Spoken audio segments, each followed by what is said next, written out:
If you've been alive at any point in the last few decades, then odds are you're more than a little familiar with a show called Friends. ほう、向かってくるのか。逃げずにこのディオに近づいてくるのか。 It's the quintessential American sitcom, and just about every American sitcom that's followed since can trace its genealogy back to Friends. Well, technically Seinfeld did everything Friends did first and was better, but, you know, let's not drag Seinfeld into this. Jerry! They fucked my pussy! As it turns out, the format of a small group of wacky friends get up to crazy hijinks in the big city is one that lends itself to a lot of different stories. And so, more than a few variations have cropped up over the years, like, what if the friends were gay? Or, what if the friends were nerds?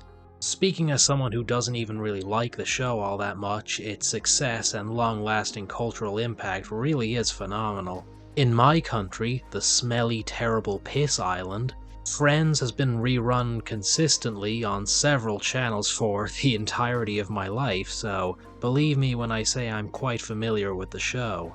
At this point, it's safe to say that at least every single episode has been background noise in my life at some point or another.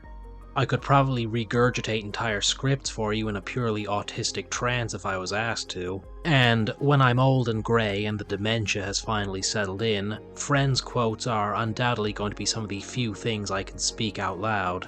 When I start telling the nurses in the care home about how Ross and Rachel were on a break, they will be well within their rights to rob me.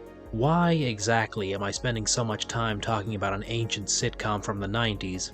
Well, I'm extremely lonely for one thing, and hope I got your attention. But for another reason, over the years I've spent both passively and attentively watching this show, I've become increasingly aware of something. There's a few plot elements in Friends that are kind of messed up when you stop and think about them. Some of you are probably scoffing at the very idea of Friends being messed up. It's the most toothless milquetoast sitcom imaginable, surely. It's so bland and inoffensive that if you left a DVD box set of Friends out in the open, or a medium-sized dog, you would easily be able to catch a white woman. Am I just being a sensitive liberal snowflake? It's important to note that when I talk about things in Friends being messed up, I'm not referring to edgy jokes or anything like that. I'm no stranger to edgy humor, and I even like dark comedy. Always Sunny is one of my favorite shows of all time, after all. But when it comes to Friends, well, there are some things that I don't entirely think were meant to be taken as jokes, and yet they're still very strange in how they're presented. As a brief example, let's take a quick look at Season 4, Episode 3, the iconic episode where Chandler gets sexually assaulted and Rachel lets it happen. I don't think it's funny. Chandler, the wacky goofball of the group, is having a relationship with Rachel's boss and getting up to a small amount of sexual activity in her office. I believe this is what they refer to as not safe for work content. But when Rachel's boss gets called away to a meeting, rather than reschedule things with Chandler, she takes a pair of handcuffs out of her desk and handcuffs Chandler to a chair, against Chandler's will, and then just leaves him there. This leads to some wacky hijinks between Rachel and Chandler, but for most of the episode she seems to be mad at Chandler, and at no point does she seem to stop and think, hey, this is kind of messed up, my boss should be on some kind of offenders registry. If you're having trouble understanding why I find this episode to be bizarre, I'd like you to imagine the situation being somewhat reversed. Let's say in this episode Rachel was fucking some guy in his office. But not willing to let her go, he takes a pair of handcuffs out of his desk and leaves Rachel tied to a chair against her will, and you see where I'm going with this, right? It sounds worse the more I describe it to you. If you simply change the genders of the characters in the scene, it quickly goes from wacky comedy to harrowing horror story. This truly does say a lot about our society.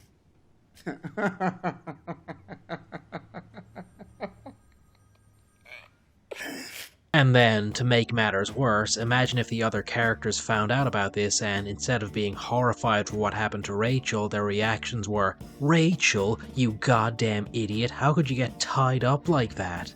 Or, if what happened to Chandler isn't weird enough for you, how about this other subplot that cropped up during one of the seasons about Phoebe's younger brother getting groomed by his high school teacher?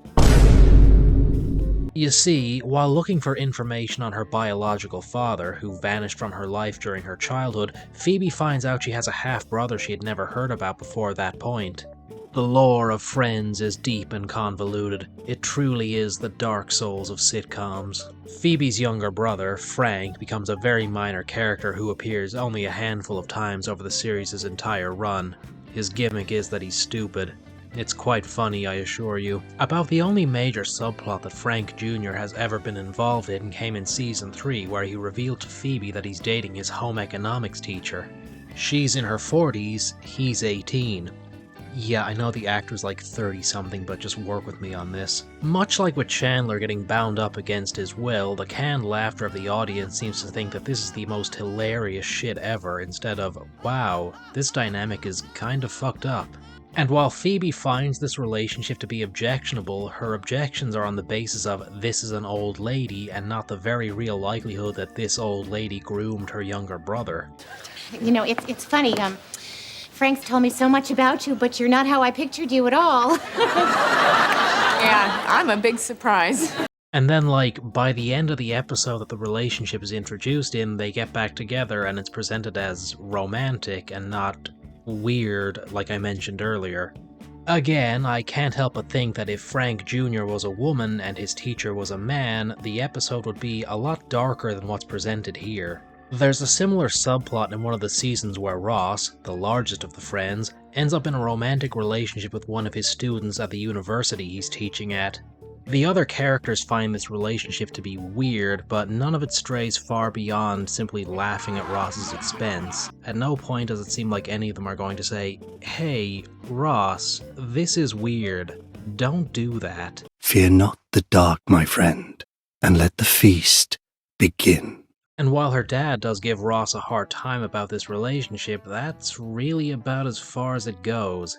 He's unhappy about it and he mocks Ross, but he doesn't seem to want to press things with the college authorities. I have to imagine that if a parent found out that their kid, even if they are in college, was getting into a relationship with their teacher, they'd have a stronger reaction. And again, the canned laughter finds all of this to be incredibly funny. Oh, that rascally Ross, what will he get up to next? The last major thing that stuck out to me when I was thinking about Friends is the matter of Chandler's dad, and it's a plot element I'm kind of iffy to talk about. Largely because I'm not really entirely sure what the writers of Friends were trying to go for with that character. I'm not sure they even really know. Like, the whole situation with Chandler's parents is that they had a really bad split, his mother being something of a drunken socialite, and his father... Helena, handbasket! Hello, Tunic. And there's Daddy.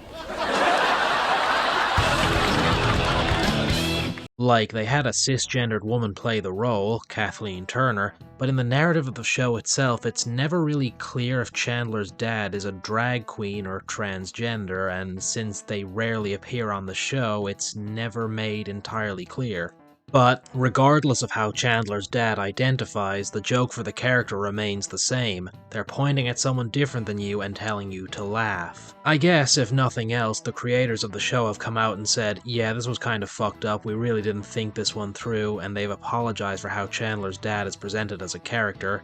Not so much with the other things I mentioned, though. I don't know. With some of these things, I guess you could say they were a product of the time, but looking back, just because something is presented as a joke or not a big deal, that doesn't mean it's the case.